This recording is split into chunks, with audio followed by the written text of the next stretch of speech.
Hello दोस्तों, स्वागत है आपका अपने यूट्यूब चैनल पर।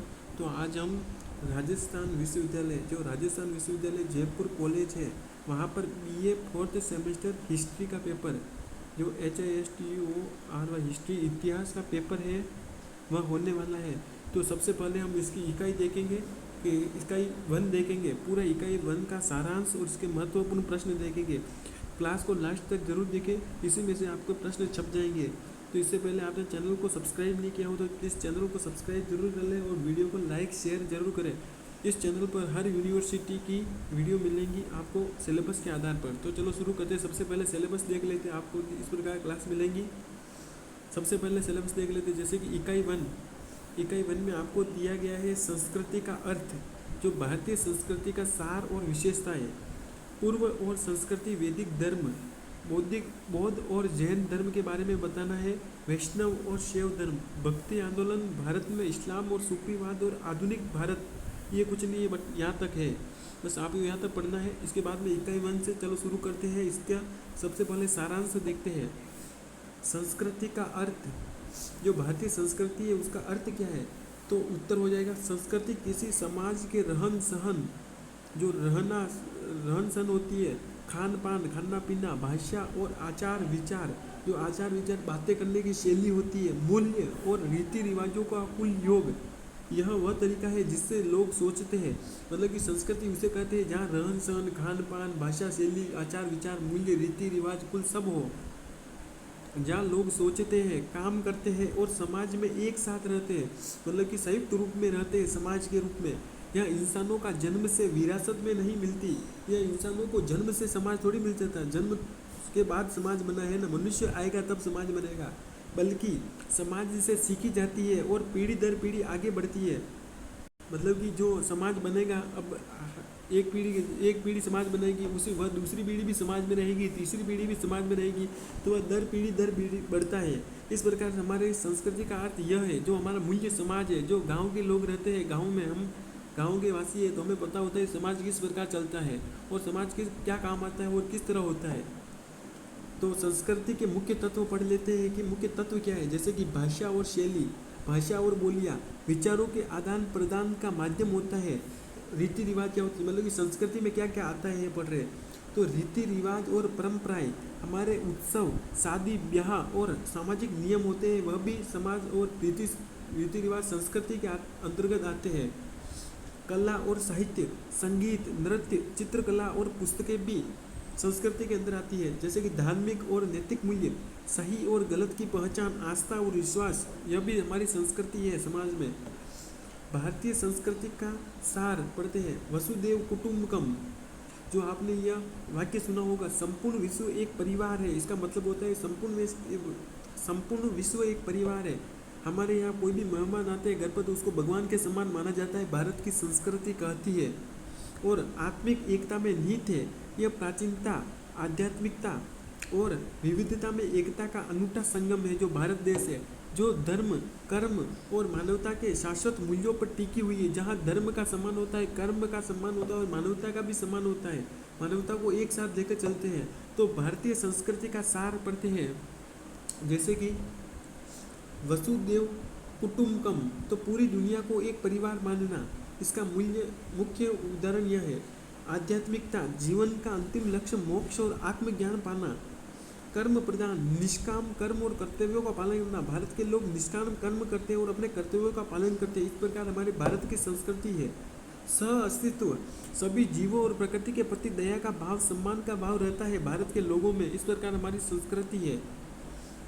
तो वसुदेव कुटुंबकम, संपूर्ण विश्व, तो वसुदेव कुटुंबकम के बारे में हमने पढ़ लिया था। संपूर्ण विश्व एक परिवार है। भारतीय संस्कृति का सार आध्यात्मिकता, नैतिकता और मानवता में निहित है। तो मुख्य विशेषताएं पढ़ लेते हैं। जैसे कि विविधता में एकता, अलग अलग भाषाएं हैं भारत में, धर्म और वेशभूषा होने पर भी देश एक सूत्र में बंधा हुआ है। आपको भी पता होगा कि देश में कई भाषाएं हैं, कई धर्म हैं, कई वेशभूषाएं पहनी जाती है, फिर भी हमारा देश भारत एक सूत्र में बंधा हुआ है, एक साथ है, एकजुट है। सहिष्णुता, ग्रहणशीलता, हर विचार और संस्कृति का स्वागत करना होता है। यहाँ हर धर्म का पालन किया जाता है, हर धर्म का सम्मान किया जाता है। ऐसे एक भारत देश है। प्राचीनता और निरंतरता, हड़प्पा काल से चली आ रही परंपराएं आज भी जीवित है। कई परंपराएं हड़प्पा काल जो पौराणिक इतिहास में लिखी हुई थी वह भी आज हमारे समाज संस्कृति में चली आ रही है और आज भी उसका पालन किया जा रहा है। तो उसके बाद में परिवार और संस्कार, संयुक्त परिवार आज भी है हमारे देश में। बड़ों का आदर और पारिवारिक मूल्य भी महत्वपूर्ण है। कला और ज्ञान, योग, आयुर्वेद, दर्शन और शास्त्रीय कलाओं का समृद्ध भंडार है भारत में। इस प्रकार धर्म और संस्कृति बारे में पढ़ते हमने पूरा पढ़ लिया था। अब धर्म और संस्कृति क्या है? धर्म और संस्कृति, धर्म और संस्कृति दोनों अलग अलग गहरे जुड़े हुए शब्द हैं। अलग अलग तो है लेकिन गहरे जुड़े हुए शब्द हैं। जैसे कि धर्म क्या होता है? यह व्यक्ति के आंतरिक मूल्यों और कर्तव्यों का मार्ग है। इसका संबंध ईश्वर, आध्यात्म और सत्य से होता है। धर्म के बारे में तो आपने पढ़ा होगा। धर्म क्या होता है आपको भी पता होगा। हिंदू धर्म, मुस्लिम धर्म, सिख, ईसाई, जैन। यह जीवन जीने की नैतिक नियम सिखाता है। मतलब जीवन जीने का मतलब कि आपको किसकी पूजा करनी है, आपको किसका आदर करना है। मतलब कि जो अपने अपने धर्म का होता है उनका, मतलब अपने अपने भगवान का। संस्कृति क्या होती है? यह समाज की साझा परंपराएं और रहन सहन होती है। संस्कृति और धर्म में बहुत मुख्य अंतर होता है। इसमें हमारे त्यौहार आते हैं, पहनावा आता है, भाषा आती है और कला और शामिल होती है। जैसे कि अलग धर्म के लोग, मुस्लिम अलग कपड़े पहनते हैं तो हिंदू अलग पहनते हैं।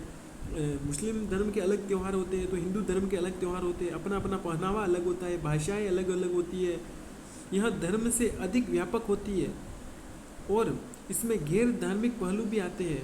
इसमें सभी संस्कृति में सभी धर्म के लोग आते हैं।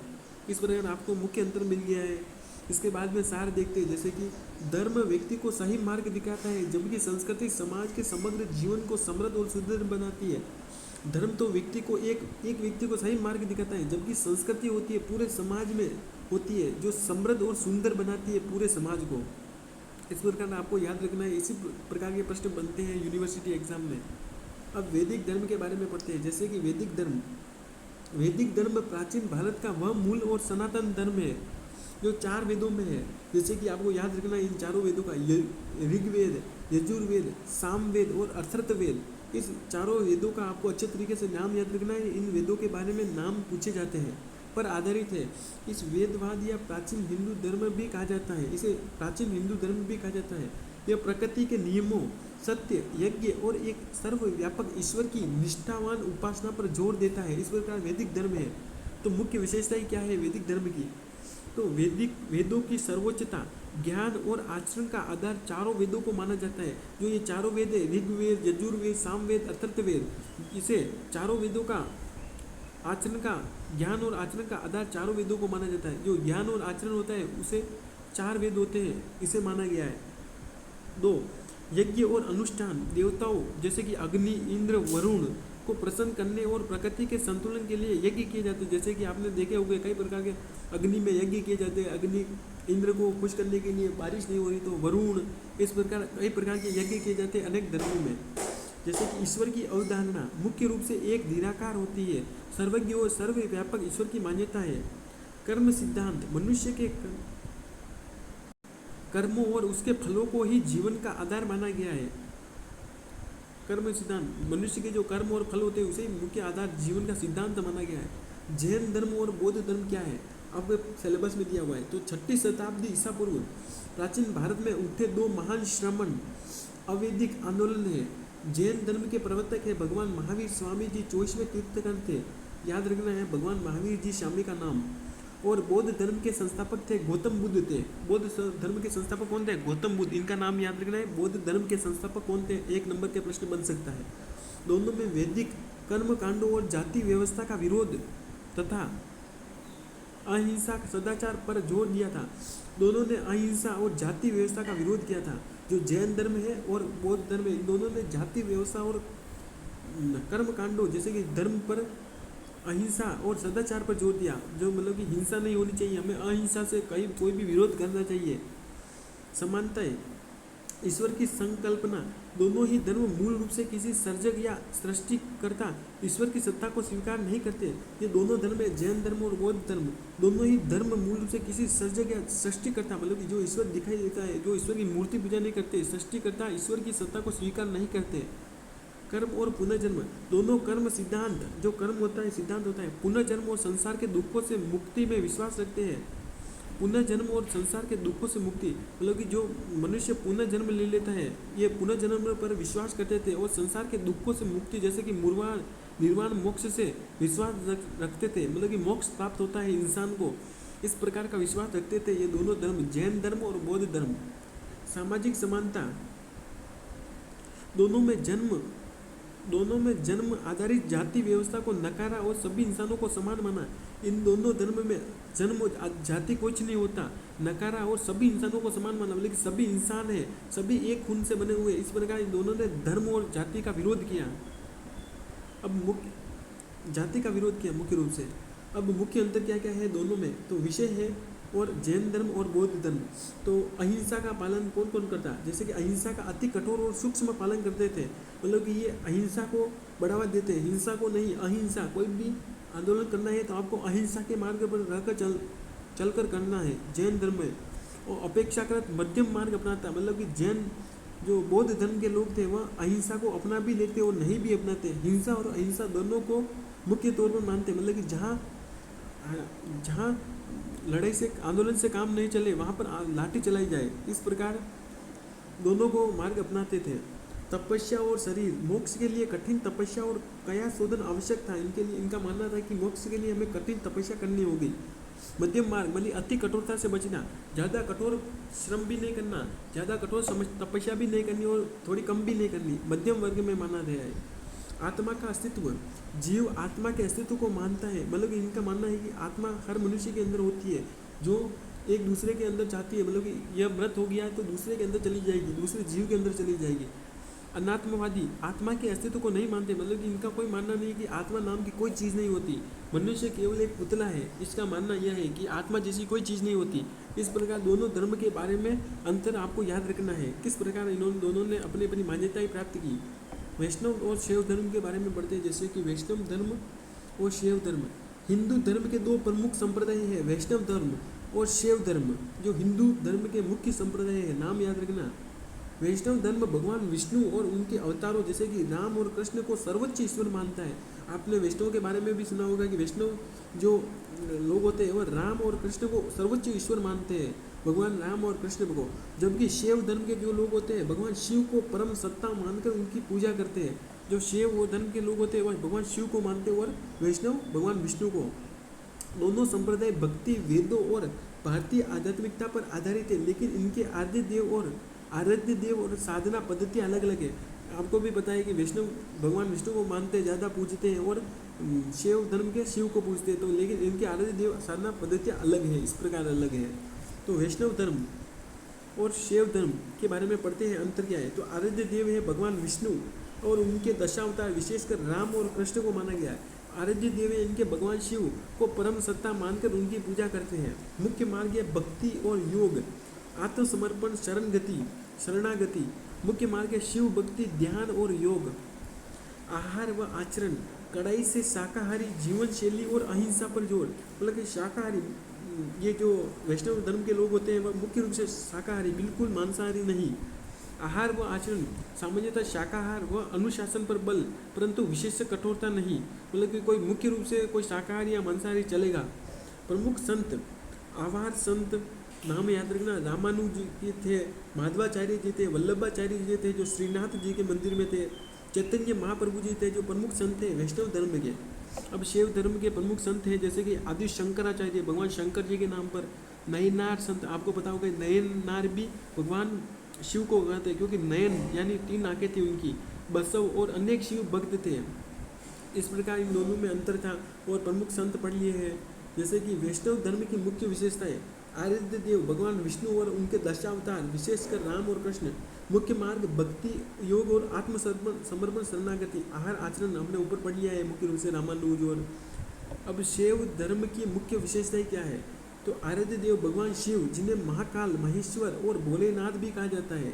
पूजा रूप, मुख्य रूप से शिवलिंग के साथ उनके मानवीय रूप की पूजा होती है। मुख्य मार्ग ज्ञान योग, राजयोग, ध्यान और तंत्र साधना, जो आपको पता होगा कि भगवान शिव के, महादेव भोलेनाथ के तंत्र या साधना होती है। जीवन दर्शन, वैराग्य, संन्यास और जीवन की नश्वरता, शमशान साधना आदि का गहरा भाव।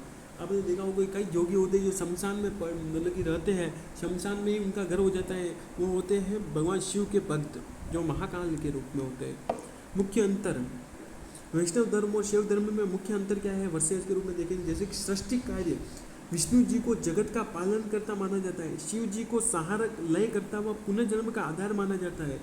गृहस्थ और संन्यास, वैष्णव परंपरा आमतौर पर गृहस्थ जीवन और प्रेम भक्ति के अधिक निकट मानी जाती है, क्योंकि भगवान कृष्ण भी प्रेम भक्ति में पड़े हुए थे, तो उनके धर्म के लोग हो गए जो वैष्णव इनको मानने वाले हो गए, वह भी प्रेम भक्ति को ज़्यादा मानेंगे, गृहस्थ जीवन व्यतीत करेंगे, भगवान कृष्ण की जो प्रेम लीलाएं थी उसके आधार पर चलेंगे। शैव परंपरा में संन्यास, योग और वैराग्य को प्रधानता दी जाती है। आपने भी देखा होगा कि कई भगवान शिव के भक्त होते हैं, महाकाल के भक्त होते हैं, जो अपना घर छोड़कर कहीं पहाड़ों में चले जाते हैं, देशों में दूसरे जगह पर चले जाते हैं जहाँ शांति का माहौल हो। टीका चिन्ह, वैष्णव अनुयायी माथे पर उदर्व पुंड्र खड़ी रेखाएं लगाते हैं, मतलब कि खड़ी रेखाएं लगाते हैं, जैसे कि आपने देखा होगा ये खड़ी रेखाएं लगाते हैं। शैव अनुयायी त्रिपुंड आड़ी 3 रेखाएं भस्म से लगाते हैं, जैसे कि भस्म बोले कि जो कहीं का दाह संस्कार हुआ वो शमशान से लाई मिट्टी हो, जैसे कि आपको पता होगा इस प्रकार के 3 वो कि माथे पर लगाते हैं कि इस प्रकार, फिर इस प्रकार लगा देते हैं। महादेव जी का चिन्ह तो इस प्रकार के मानते हैं। आपको ये भी पूछा जा सकता है कि मुख्य विशेषताओं में आपको ये भी लिख सकते हो। अब मध्यकालीन भारत में भक्ति आंदोलन किस प्रकार था, अब वो दोनों धर्म हो गए। अब नया टॉपिक है, मध्यकालीन भारत में भक्ति आंदोलन किस प्रकार था। एक महान धार्मिक और सामाजिक सुधार अभियान तथा इसकी शुरुआत 7वीं सदी से 9वीं सदी के बीच दक्षिण भारत, तमिलनाडु और केरल में हुई थी, जिसे आलवार, जिसे विष्णु भक्त भी कहते हैं। अब और याद रखना आपको, आलवार यानी विष्णु भक्त होते हैं और नयनार यानी शिव भक्त होते हैं। नयन से याद रख लेना, नयन होते हैं भगवान शिव के तीन नयन होते हैं, इसलिए शिव भक्त कहते हैं, शिव कहते हैं, शिव। नयनार यानी शिव और आलवार यानी विष्णु। संतों ने आगे बढ़ाया, भक्ति आंदोलन को आगे बढ़ाया था आयनार और नयनार ने।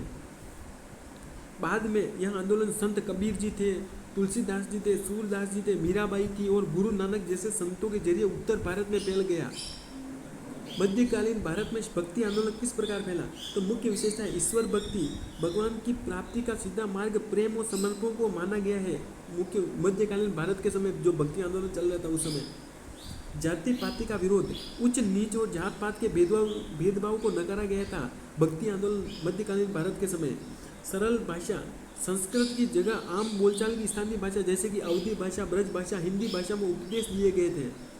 समानता, महिलाओं और पिछड़ी जातियों को पूजा पाठ और भक्ति का अधिकार मिला था, और उससे पहले तो महिलाओं को इतना मतलब कि क्रूर व्यवहार से देखा जाता था, नीचे जातियों को पूजा नहीं किए जाने देते थे लोग। अब प्रमुख संत और उनके क्षेत्र दक्षिण भारत में थे प्रमुख संत रामानुज, शंकराचार्य जी, आलवार और नयनार संत, ये संत पूछे जा सकते हैं। उत्तर भारत के संत थे कबीरदास जी, रेदास जी, महाराष्ट्र के थे ज्ञानेश्वर जी, नामदेव, तुकाराम, राजस्थान के थे मीराबाई जो महिला भक्त थी कृष्ण भगवान की, सूरदास जी, वल्लभाचार्य जी, पंजाब के गुरु नानक देव। इस प्रकार आपको याद रखना है कहाँ के कौन से संत थे। अब मध्यकालीन भारत में भक्ति आंदोलन कैसे था, तो समाज पर क्या प्रभाव पड़ा भक्ति आंदोलन का, तो समाज में फैली कुप्रथाएं और जटिल कर्म कांडों में कमी आई। जो कुप्रथाएं फैली हुई थी उसे समाप्त किया गया, लोगों में आपसी भाईचारे और प्रेम की भावना बढ़ी, क्षेत्रीय भाषाएं और लोक संगीत, कीर्तन, भजन का विकास हुआ भक्ति आंदोलन से। भक्ति आंदोलन की शुरुआत का मुख्य श्रेय दक्षिण भारत के आलवार, वैष्णव और नयनार शैव संतों को जाना जाता है। तो आपको प्रश्न आ सकता है आलवार और नयनार के बारे में बताइए क्या है, तो आपको लिखना है। जबकि इसे दक्षिण भारत से उत्तर भारत तक लाने और प्रचारित करने के ऐतिहासिक श्रेय स्वामी रामानंद जी को दिया जाता है। तो आपको एक दोहे के माध्यम से समझाता हूँ, जैसे कि भक्ति जन्मी दक्षिण में, उत्तर लायो रामानंद। तो इस प्रकार याद रख सकते हो कि मतलब कि भक्ति का जन्म हुआ था दक्षिण में, जो भारत का दक्षिणतम बिंदु है वहाँ पर भक्ति का जन्म हुआ, और उत्तर लाया रामानंद। भक्ति जन्मी दक्षिण में, उत्तर लाया रामानंद। इस प्रकार ऐतिहासिक रामानंद जी को दिया जाता है उत्तर भारत में भक्ति का श्रेय। भारत में सूफीवाद क्या था, तो भारत में सूफीवाद इस्लाम का एक आध्यात्मिकता और रहस्यवादी आयाम है। यह प्रेम, शांति और मानवता की सेवा पर जोर देता है। 10वीं से 11वीं शताब्दी से ख्वाजा मोइनुद्दीन चिश्ती जैसे संतों ने देश में इसकी शुरुआत की। जो ख्वाजा मोइनुद्दीन चिश्ती है जिनकी दरगाह अजमेर में बनी हुई, जिससे इस्लाम धर्म का संदेश खुलेपन और भाईचारे के साथ यहाँ फैला। जो सूफी आंदोलन था उसका मुख्य उद्देश्य था कि प्रेम, शांति और मानवता का सेवा पर जोर देना। जो मोइनुद्दीन चिश्ती थे। भारत में सूफीवाद मुख्य बातें और इतिहास। परिचय। सूफीवाद तसव्वुफ कोई अलग पंथ नहीं है, बल्कि इस्लाम के भीतर आंतरिक शुद्ध और ईश्वर से प्रेम का मार्ग है। वे मुस्लिम धर्म में ही आता है, इस्लाम धर्म में ही आता है सूफीवाद। आगमन। 8वीं सदी के बाद दिल्ली सल्तनत के काल में सूफी परंपराएं भारत में गहरी हुई। 8वीं सदी के बाद जो दिल्ली सल्तनत थी उस समय मुस्लिम शासन की स्थापना हो गई थी। तो प्रमुख सिलसिले भारत में चिश्ती, सुहारवर्दी, कादरी और नक्सलबंदी सिलसिले सबसे ज़्यादा फैले हुए थे। आपको याद रखने सिलसिले कौन कौन से थे?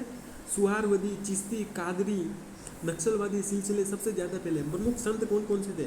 तो अजमेर में ख्वाजा मोइनुद्दीन चिश्ती, जिसे गरीब नवाज, और दिल्ली में हजरत निजामुद्दीन औलिया ने मुख्य भूमिका निभाई। इन दोनों का नाम याद रखना है प्रमुख संत में, सूफी संतों में। तो भारत में सूफीवाद समाज पर प्रभाव क्या पड़ा? प्रेम और एकता। सूफियों ने जाति धर्म से ऊपर उठकर इंसानियत को माना है, मतलब जाति धर्म से भी ऊपर माना है इंसान। संगीत और इबादत। कव्वाली और आध्यात्मिकता संगीत को ईश्वर से जुड़ने का माध्यम बनाया गया। जो कव्वाली गाते हैं मुस्लिम समाज में, तो उसे सबसे ऊपर माना है, ईश्वर को जुड़ने का माध्यम माना है। हमारे जिस प्रकार संगीत गाए जाते हैं, भक्ति की जाती है। दरगाह एवं संस्कृति। दरगाहें सभी धर्मों के लोगों के लिए शांति और मेल मिलाप का केंद्र बनी है, मतलब कि इन धर्म में। भारत में भक्ति और सूफी आंदोलन धार्मिक सुधार आंदोलन के रूप में उभरे हैं, जिन्होंने भक्ति, व्यक्तिगत अनुभव और सामाजिक समानता पर जोर दिया है। मतलब कि भक्ति और सूफी आंदोलन को जो फैले उसके कारण मतलब कि समाज पर अच्छे स्वभाव पड़े, अच्छे प्रभाव पड़े। इन दोनों आंदोलनों ने भारतीय समाज, संस्कृति और धार्मिक चिंतन पर गहरा प्रभाव डाला, समावेशिता को बढ़ावा दिया और स्थापित रूढ़ियों को चुनौती दी। इस प्रकार आपको ये पूरी सारांश सहित पूरी यूनिट हो चुकी है। आपको इसी में से प्रश्न मिल जाएंगे। अब इसके महत्वपूर्ण प्रश्न देख लेते हैं, जैसे कि राजस्थान विश्वविद्यालय जयपुर में 4th सेमेस्टर के लिए। तो प्रश्न नंबर 1, संस्कृति का अर्थ स्पष्ट करते हुए भारतीय संस्कृति की प्रमुख विशेषताओं का वर्णन कीजिए। तो संस्कृति मानव के सामाजिक, धार्मिक, नैतिक एवं बौद्धिक विकास का समग्र रूप हो सकता है। संस्कृति किसे कहते हैं? तो संस्कृति का अर्थ मानव के सामाजिक, धार्मिक और नैतिक बौद्धिक विकास से है। अपने ऊपर पढ़ लिया है। भारतीय संस्कृति अत्यंत प्राचीन एवं निरंतर विकसित होने वाली संस्कृति है। इसमें विविधता में एकता दिखाई देती है। भारतीय संस्कृति में धार्मिक सहिष्णुता प्रमुख है, जैसे अलग अलग धर्म के लोग। आध्यात्मिकता और नैतिकता को विशेष महत्व दिया गया है। परिवार एवं सामाजिक मूल्यों को महत्व दिया गया है। विभिन्न धर्मों एवं परंपराओं को समन्वय हुए भारतीय संस्कृति ने बाहरी प्रभावों को भी आत्मसात किया है। त्याग, सेवा, अहिंसा और सह अस्तित्व को भावना को जोड़ दिया है। भारतीय संस्कृति की सबसे बड़ी विशेषता इसकी समन्वयवादी सहिष्णु प्रकृति है। मतलब कि अलग अलग धर्म के लोग रहते हैं, अलग अलग धर्म की, जैसे कि आप चिन्ह देख सकते हो किस प्रकार के धर्म के लोग रहते हैं, किस प्रकार एक साथ रहते हैं। हिंदू सब, आध्यात्मिकता, परिवार, समन्वय, त्याग, सेवा सब। प्रश्न नंबर 2, भारतीय संस्कृति के सार एवं उसकी प्रमुख विशेषताओं को विवेचना कीजिए। तो भारतीय संस्कृति का मूल आधार आध्यात्मिकता, नैतिकता, सहिष्णुता, मानव कल्याण है। यह संस्कृति अत्यंत प्राचीन एवं समृद्ध है एवं निरंतर विकसित होने वाली है। इसमें व्यक्ति, समाज, प्रकृति के बीच संतुलन की भावना है। भारतीय संस्कृति जीवन के 4 पुरुषार्थ धर्म, अर्थ, काम, मोक्ष पर आधारित है। यह समन्वय, अस्तित्व और विश्व बंधुत्व की भावना को बढ़ावा देती है, मतलब कि भाईचारे की भावना को बढ़ावा देती है। भारतीय संस्कृति के प्रमुख विशेषताएं आप इस प्रकार पढ़ सकते हो और अच्छे तरीके से याद रख सकते हो। किस प्रकार धर्म के लोग एक साथ रहते थे, ज्ञान, सह अस्तित्व, विश्व बंधुता, बल्कि भाईचारे का महत्व। प्रश्न नंबर, अब छोटे छोटे प्रश्न देखते हैं, जैसे कि छोटे लघुरात्मक। संस्कृति क्या है? प्रश्न पूछे जाते हैं। ये भी मानव के सामाजिक, धार्मिक, नैतिक, बौद्धिक एवं कलात्मक जीवन के समग्र विकास को संस्कृति कहा जाता है। भारतीय संस्कृति की सबसे प्रमुख विशेषताएं क्या है? तो उत्तर है विविधता में एकता और समन्वयवादी दृष्टिकोण। ये याद रखना है आपको। अब 3 नंबर, वैदिक धर्म के प्रमुख ग्रंथ कौन से हैं? तो 4 वेद को नाम आपको अच्छे तरीके से याद रखना है। ऋग्वेद, सामवेद, यजुर्वेद, अथर्ववेद। अब बौद्ध धर्म के संस्थापक कौन थे? तो गौतम बुद्ध जी थे। प्रश्न नंबर 5, बौद्ध धर्म के 4 आर्य सत्य क्या है? तो उत्तर दुख का कारण, दुख निरोध का मार्ग। इस प्रकार ये कोई महत्वपूर्ण नहीं है, बट थोड़ा बहुत पढ़ लेना। प्रश्न नंबर 6, अष्टांगिक मार्ग क्या है? तो सम्यक दृष्टि, संकल्प, वाणी, कर्म, आजीविका, प्रयास, स्मृति और समाधि। लगी जो अष्ट मार्ग के जो सिद्धांत है, जैसे कि वाणी, कर्म करते रहना, आजीवन प्रयास करते रहना, स्मृति और समाधि, ये अलग धर्म में माना गया है। अब जैन धर्म के 24वें तीर्थकर कौन थे, ये प्रश्न पूछा जाता है। महावीर जी स्वामी थे, इनका नाम याद रखना। जैन धर्म के 24वें तीर्थकर थे महावीर स्वामी। प्रश्न नंबर 15, कबीर किस आंदोलन से संबंधित थे? तो कबीर निर्गुण भक्ति से परंपरा से थे। मतलब कि निर्गुण यानी ईश्वर के निराकार रूप, ईश्वर का कोई रूप नहीं होता, कोई आकार नहीं होता, मतलब कि निराकार रूप की पूजा करते थे कबीर जी। प्रश्न नंबर 16, मीराबाई किसकी भक्त थी? भगवान श्री कृष्ण भगवान की भक्त थी। 17 नंबर, सूफीवाद का दूसरा नाम क्या है? तो तसवुफ। तसवुफ नाम याद रखना है, तसवुफ। प्रश्न नंबर 18, सूफीवाद किस पर बल देता है? तो उत्तर है ईश्वर प्रेम, आत्मशुद्धि, शांति और मानव सेवा पर बल देता है। प्रश्न नंबर 19, भारत का प्रसिद्ध चिश्ती संत कौन सा है? तो उत्तर है ख्वाजा मोइनुद्दीन चिश्ती की दरगाह है, जो प्रमुख चिश्ती संत थे। प्रश्न नंबर 20, ख्वाजा मोइनुद्दीन चिश्ती की दरगाह कहाँ स्थित है? तो अजमेर में है। ख्वाजा मोइनुद्दीन चिश्ती की दरगाह है अजमेर में। ये प्रश्न पूछा जा सकता है। प्रश्न नंबर 21, निजामुद्दीन औलिया कहाँ के प्रसिद्ध थे? तो दिल्ली में है। 22, भारत के प्रमुख सूफी सिलसिले कौन से हैं? चिश्ती, सुहारवादी, कादरी, नक्सलबंदी, ये चिश्ती सिलसिलों के नाम याद रखने हैं आपको। 23 नंबर, भक्ति आंदोलन ने किन भाषाओं के विकास में योगदान दिया? तो उत्तर हिंदी, अवधी, ब्रज भाषा, मराठी, पंजाबी आदि क्षेत्रीय भाषाओं में बल दिया। 24 नंबर, सूफी संतों ने किस भावना को बढ़ावा दिया? तो प्रेम, भाईचारा, शांति और मानवता पर बल दिया था सूफी संतों ने। 25 नंबर, दरगाह संस्कृति का क्या महत्व है? तो उत्तर है दरगाह विभिन्न समुदाय के लोगों के लिए श्रद्धा, शांति और मेल मिलाप के केंद्र बिंदु है। इसी में से आपके प्रश्न बन जाएंगे, एक दो प्रश्न जो एक नंबर के आते हैं। उसके बाद में थोड़े और बड़े प्रश्न देख लेते हैं, जैसे कि प्रश्न नंबर 3, वैदिक धर्म की प्रमुख विशेषताओं का वर्णन कीजिए।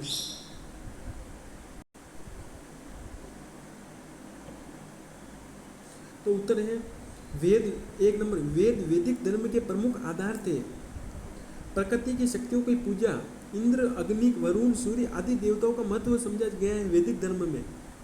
यज्ञ एवं कर्मकांड को विशेष स्थान दिया गया है, मतलब यज्ञ करना चाहिए, कर्मकांड करने चाहिए। मंत्र एवं स्तुतियों को प्रयोग किया गया है वैदिक धर्म में।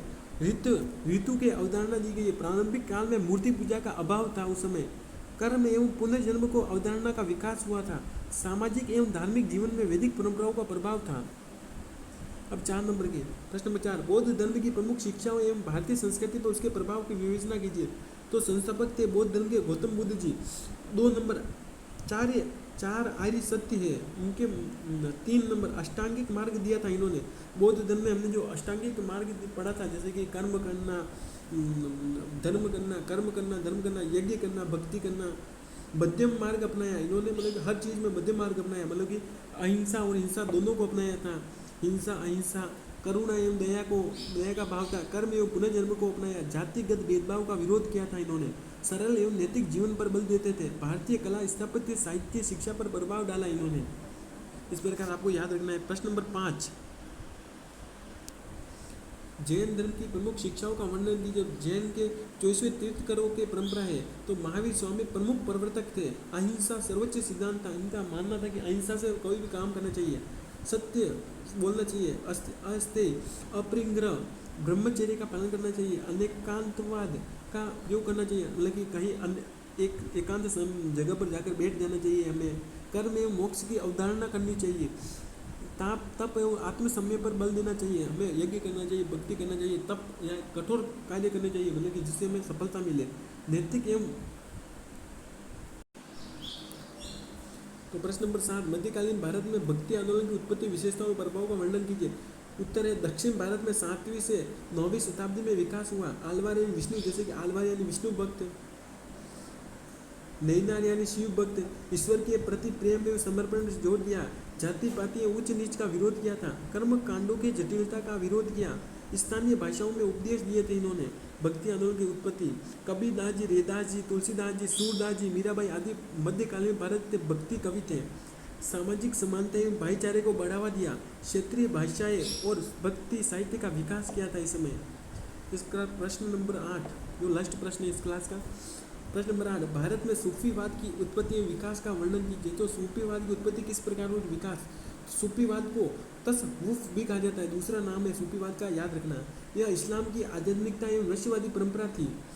3 नंबर, आत्मशुद्धि एवं ईश्वर से प्रेम पर बल दिया है इन्होंने। भारत में सूफी परंपराओं का विकास मध्यकाल में हुआ था, मतलब कहाँ कब हुआ था उत्पन्न, तो मध्यकाल में हुआ। प्रमुख सिलसिले थे जैसे कि चिश्ती, सुहारवदी, कादरी, नक्सलबंदी। प्रश्न पॉइंट नंबर 6, ख्वाजा मोइनुद्दीन चिश्ती के महत्वपूर्ण योगदान है जिनकी दरगाह अजमेर में बनी हुई है। निजामुद्दीन औलिया प्रमुख स्थान जिनकी दिल्ली में दरगाह है। प्रेम, शांति, मानवता पर जोर दिया है।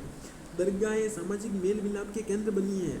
सूफीवाद ने भारतीय संस्कृति में सद्भाव मतलब कि सभी संस्कृति का सम्मान, सही सहिष्णुता मतलब कि सभी धर्मों का सम्मान, सभी धर्म एक साथ, भाईचारे की भावना को बढ़ावा दिया है। भाईचारे मतलब सभी भाई एक साथ एकजुट रहकर रहना, इस प्रकार सूफीवादी ने अपने विचार प्रकट किए हैं। तो ये पूरी यूनिट हुई 4th सेमेस्टर की, BA 4th सेमेस्टर की। प्लीज़ वीडियो अच्छा लगा हो तो चैनल को सब्सक्राइब, वीडियो को लाइक शेयर जरूर करें। मिलेंगे नेक्स्ट यूनिट में।